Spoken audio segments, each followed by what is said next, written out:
Up next, I'm excited to bring James Newton-King on. He's going to spend some time talking about high performance services with gRPC with what's new in .NET 5. James, go ahead and jump in, my man. Hi, my name's James Newton-King. I'm an engineer on the .NET team, and today I'm going to talk about gRPC and .NET. gRPC is a modern, high-performance way to communicate between applications. So our agenda for today, first I'm going to introduce gRPC to any developers who are new to it. I'll compare it to RESTful APIs, and I'll also demo building a basic gRPC server and client to call it. We're going to take a look at what's new in .NET 5. There are a lot of new features that have been added in the past year. And I'll also focus on gRPC performance in .NET.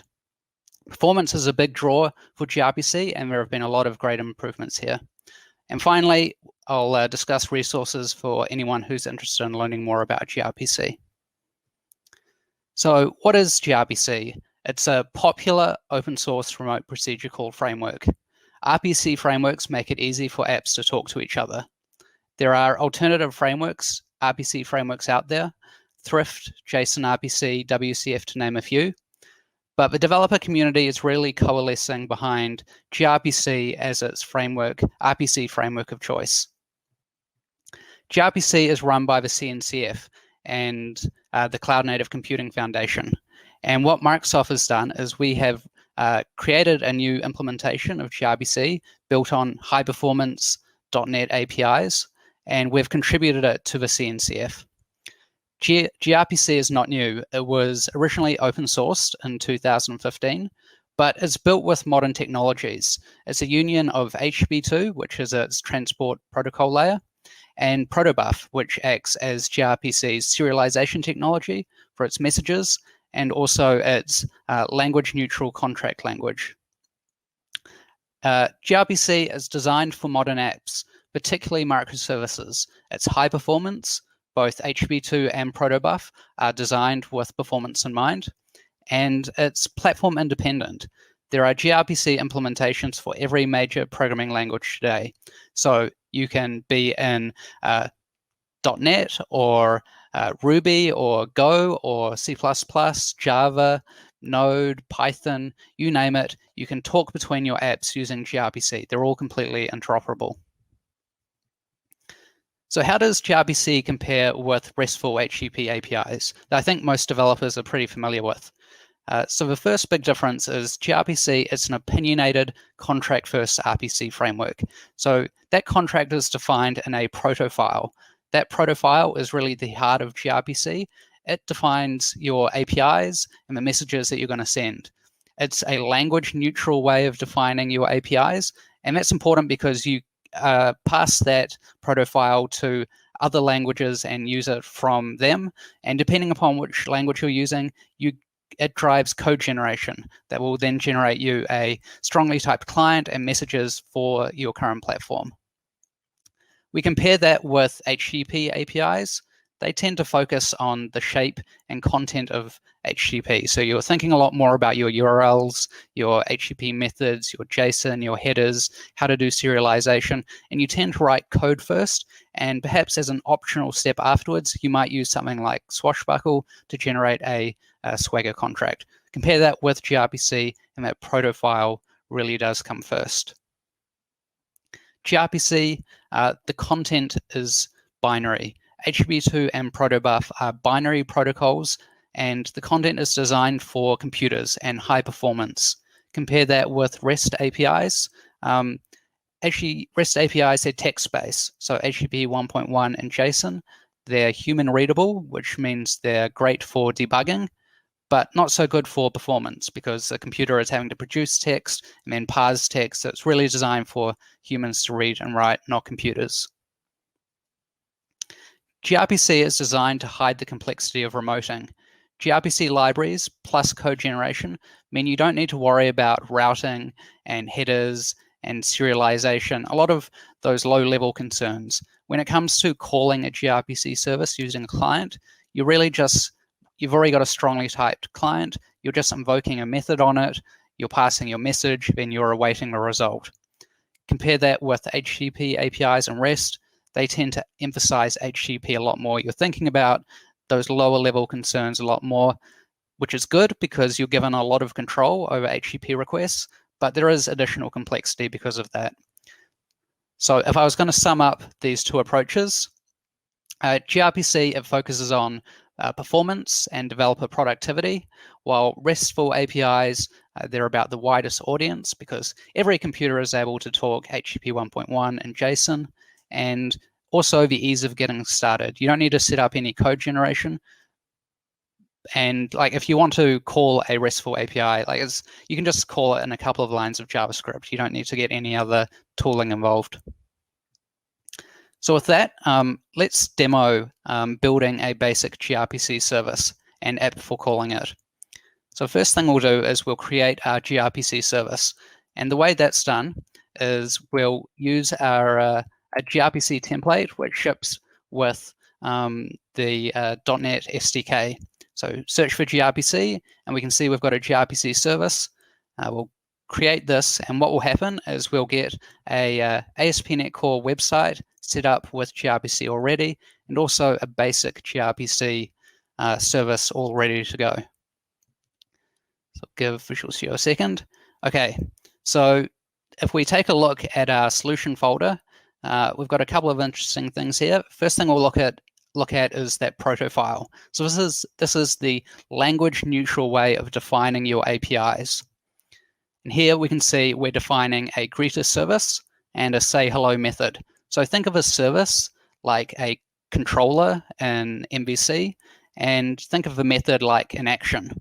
So our method is taking a hello request, which is a message that's defined down here, and it has a name property on it, and we're returning a reply, and it has a message. So this is basically hello world, where we've got a service, it's got a method on it, we're giving it a name, and it's going to return a message to us.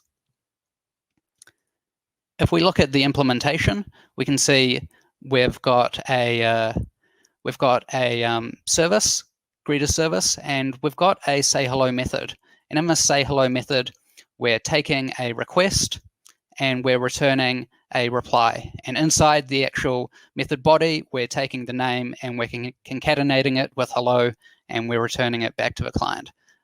Very simple and easy to implement. But one thing which jumps out to you is, where are these types coming from? Where is hello reply? Where is greeter base? These are all the types we have in our project. And the answer to that is they're coming from code generation. So code generation is generating these files based on our proto file definition. And if we F12 into our greeter base file, we can see we've got a whole bunch of generated code going on. So gRPC is doing all the heavy lifting of generating all this serialization code and routing code, and it's doing all of this so you don't have to. All you need to do is implement this greeter base class and override this method, and then write your implementation. And then likewise, it's doing exactly the same for all the messages. Like, you don't want to write this, you just want to focus on building your app. So now we have this, let's run our gRPC service.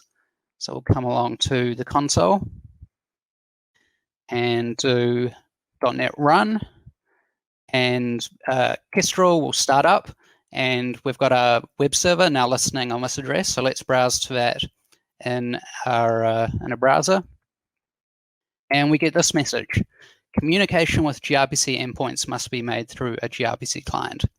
So gRPC isn't like REST, where you can like have a get endpoint and browse to it and you see some JSON results. gRPC, it really requires that proto file because it's a contract first RPC framework. Our client needs to know about that proto file, and right now our browser doesn't know anything about it. So what we need to do to call our gRPC service is we need to create a client. And the way we'll do that is we'll create a new console app project. And let's just change this to .NET 5. And now we need to add the proto file to it, because the proto file needs to be known both about the client, needs to be known both on the server and the client. Now we could copy it from this location, like we could copy the file to this location, also copy this code that is in our CS proj that's required for code generation to this other location. But But we've got a shortcut that Visual Studio provides. So what we can do in Visual Studio is we can add a connected service, and in here we can choose to add a service reference. And we've got a gRPC option, so we'll add a gRPC service reference. This will look quite familiar to anyone who's ever done something similar to this in WCF. We're going to navigate to our greet.proto file. So our file path is to our original project, gRPC service 49, and we'll select the type of code we want generated. We've got a bunch of options. Our server was generating server code. We want to generate client code. So we'll click Finish, and a bunch of stuff starts happening. So Visual Studio is just adding some NuGet packages that are required for our client to that project, and it also is adding a reference to that proto file. So if we take a look in our CS_proj file, we can see we've got our NuGet packages and this protobuf element. So this protobuf element is how code generation knows about the proto file. Here we're saying we want client code because we're in the client. And if we take a look in our server file, we can see we've got that exact same reference, but here it says server rather than client. Okay, so now that we have that, let's write some code to call our client, call our server. So first thing we're going to do is we're going to create a gRPC channel. So a gRPC channel represents the connection from the client to the server. And this address here, port 5001, that's the same port we saw up here from Kestrel. Then we're going to create our greeter client. So this is the strongly typed client that was created for us from code generation. Again, if we F12 into this, we can see we've got a whole bunch of code that has automatically been generated for us, including our a method to invoke our say hello method. You don't need to worry about this. This is all automatically generated for you.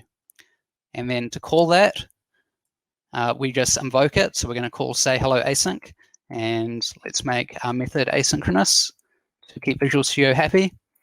All we're doing is we're passing in our hello request, we're passing in our name, and we're getting back our response after awaiting it.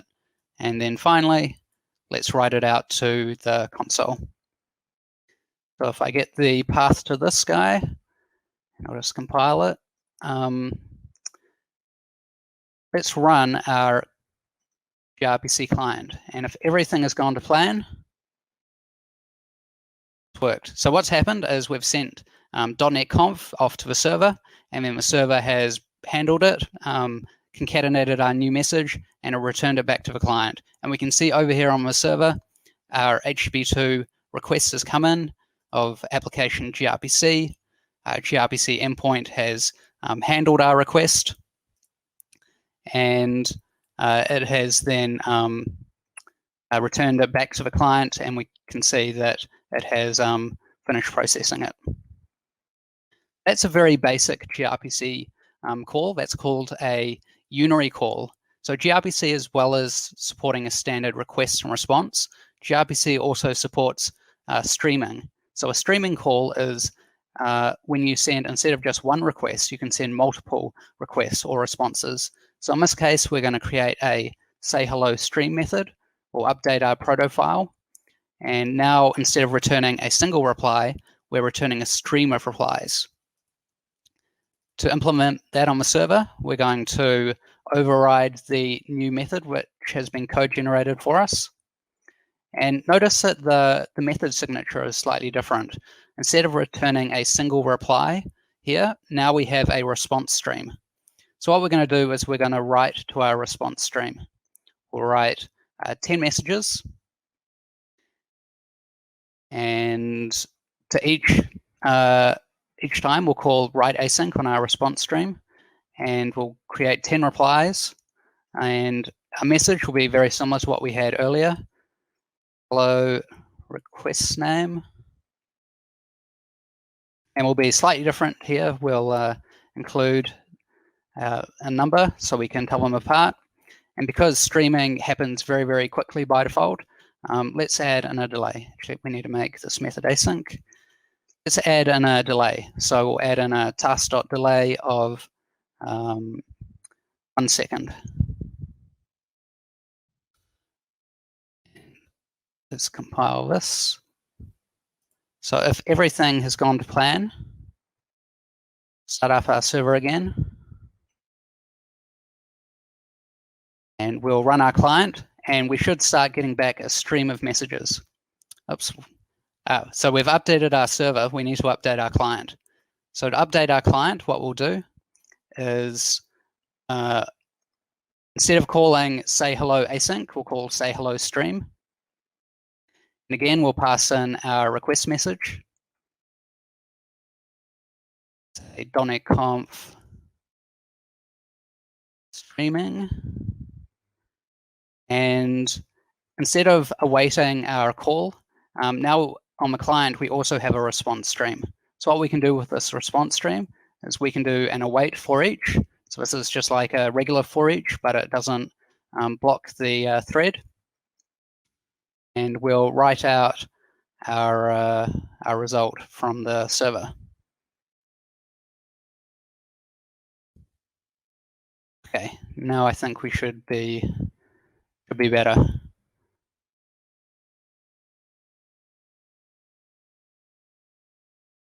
Okay, so our streaming call has started. You'll notice there's this delay between all the messages. And as we reach number 10, you can see our call has started. And our call should now finish. And it's now finished. And we can see our call has taken about 10,000 milliseconds or 10 seconds. So that's gRPC basic unary call and server streaming. A powerful feature, but also very easy to use. So what have we done in .NET 5 for gRPC? There are a bunch of new features. gRPC is now supported in the browser with gRPC Web along with .NET. So what gRPC Web is it modifies gRPC slightly, so it makes it compatible with browsers. Because browser APIs like JavaScript APIs like Fetch and XHR, they don't support standard gRPC by default. So gRPC Web is a slight modification. And in .NET, we now have server middleware that is able to handle gRPC Web calls. And we've also created a Blazor client. So if you're within a Blazor WebAssembly app, you're able to invoke gRPC Web from within your Blazor application. .NET 5 and gRPC now is hosted, support's been hosted by HTTPsys and IIS on Windows. Note that Windows changes were required to support this feature, and because of that, you'll need a modern supported version of Windows that has these changes in them. Current insider builds of Windows have support for gRPC and HTTPsys and IIS. gRPC is a great choice for communicating between processes. gRPC client and server can now use efficient IPC transports like Unix domain sockets and named pipes. So you could do IPC communication between processes before, but before it always had to be TCP. Now you can use UDS and named pipes. And finally, .NET 5 introduces trimming to reduce app size, kind of as like a preview feature. You can use that today pretty well with gRPC at its highest level. Because gRPC uses a lot of code generation for its serialization, gRPC already has excellent support for even the most aggressive trimming levels in .NET 5. So I've got a bunch of slides here talking about why gRPC is really fast, what HTTP2 features it uses to get such good performance, and also how it's able to use protobuf to create really small messages. But I think rather than talking about it, I'll show you. So I've got a gRPC WebAssembly app, and it is set up to fetch weather data from the server. And there are two options. We can either fetch JSON, or we can fetch gRPC web data. So if we fetch JSON, we'll make a call off to the server. We can see we've got a whole bunch of results that have been returned to us, and we can see our data size. It's about 100 kilobytes in size for the data, and it took like half a second to deserialize it. If we then go back and we change this to use gRPC Web instead, we can see now we're just a fraction of the size. We've gone from 100 kilobytes to a quarter of that size, like about 25 kilobytes. This is the exact same data or equivalent data, weather data, just represented in protobuf and gRPC instead of JSON and REST. And we can see the deserialization time, it's now just like less than 20% the previous time of half a second. If we take a look at our requests inside the network tab, we can see we've got our first call, which is our JSON call, and we can see the great big JSON web request being returned with all this information. If we then compare that to gRPC call, this is the binary representation. This is the protobuf messages that JSON has returned, that gRPC has returned, and as you can see, they're much smaller. And we can compare that directly over here in the network browser. So we've got 100 kilobytes for our JSON call and just a fraction of that size for gRPC.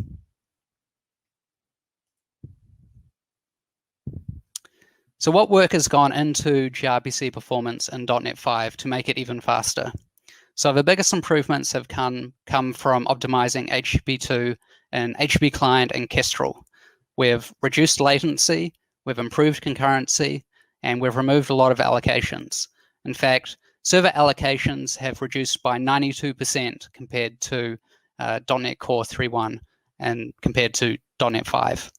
And these improvements are great because it isn't just gRPC that benefits from the HTTP2 performance improvements. Every app that's using HTTP2, whether it's using REST or it's just a normal website, they also are able to share in these improvements. Kestrel now supports HPAC dynamic compression of response headers. So HPAC compression is able to take commonly occurring headers like content type, and instead of just sending the same data down with every response, it's able to compress it down to just a couple of bits. So huge potential savings, although headers tend to be quite small. We've worked with the protobuf team to add support of span of T and other advanced .NET Core memory features to the protobuf serializer. And with those features, when we do protobuf serialization of messages, we no longer need to allocate a temporary buffer when serializing and deserializing. We can do that directly to a web server's memory. So what's the end result of these performance improvements? Our server requests per second have increased by 65%, and client requests per second have increased by 220%. So these are the improvements that you see in .NET 5 compared to .NET Core 3.1. And how does gRPC on .NET compare against other gRPC implementations? So this is a community benchmark of different gRPC implementations and comparing their server performance. You can see .NET and gRPC, we were second in the results. So we're at the very top with other fast implementations like C++, Go, and Rust, and you can add .NET to those other fast implementations. So if you're interested in learning more about gRPC, let's talk about some of the resources that are available. We've spent a lot of time investing in documentation. This is just a brief summary of what's available. But if you have any questions about using gRPC or you want to learn more, I recommend going to docs.microsoft.com. There's also a quick link here.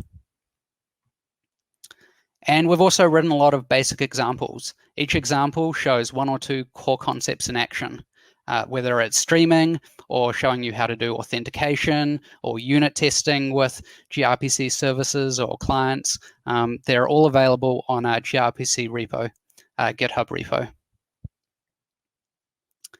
And that's all I have time for you today. I hope everyone has learned something about gRPC and using it on .NET, and hopefully now we have some time for questions. We do. Thanks, James. There was that's lots of great stuff. That was a good deep dive. And there's been a bunch of really good questions in our that people have tweeted out with the hashtag .NET Conf. So we'll get into a couple of those. The first one from Kier asks, James, is there a way to have your C# code as a single source of truth and generate those .proto files from code, maybe using source generators? So source generators, I don't believe you can take a proto file and then generate C# from it. I don't know if source generators support that. If you want to have a code first approach to gRPC, so not have that proto file, there is a community implementation that builds on top of our gRPC library that supports code first. I believe it's called protobuf.net-gRPC, and it enables code first. So you define your contract using a C# file rather than a proto file. It's great if you're just talking between C# applications, but the great thing about a proto file is it's language neutral, so you can give it to any platform, any language, and they're able to use it. Awesome. Okay. We got a couple more minutes, so we'll do a couple more questions. This one from Bitbonk. James, is it possible to serialize and deserialize classes that are not known at compile time with gRP somehow? For example, if we have polymorphism. So there is a documentation, a doc in docs.microsoft.com that talks about working with more dynamic protobuf messages in .NET. So there are a couple of options. There is a type known as any in protobuf. So like you can have a message type of hello request. There is a special gRPC protobuf type called any, and with it you can specify like a message, and then you specify its name, and then the client is able to read that name of that message type and then deserialize it. But I recommend looking at docs.microsoft.com, and there is a doc on there about protobuf messages, and it has lots of information about doing that sort of thing. All right, cool. We got one more. This one's from Dennis. Is there an analog of Swagger for gRPC? It's that proto file. Okay. So that proto file is the contract. The yeah. Perfect. Okay. James, thanks very much. We covered a lot of the good questions, and we're right on time.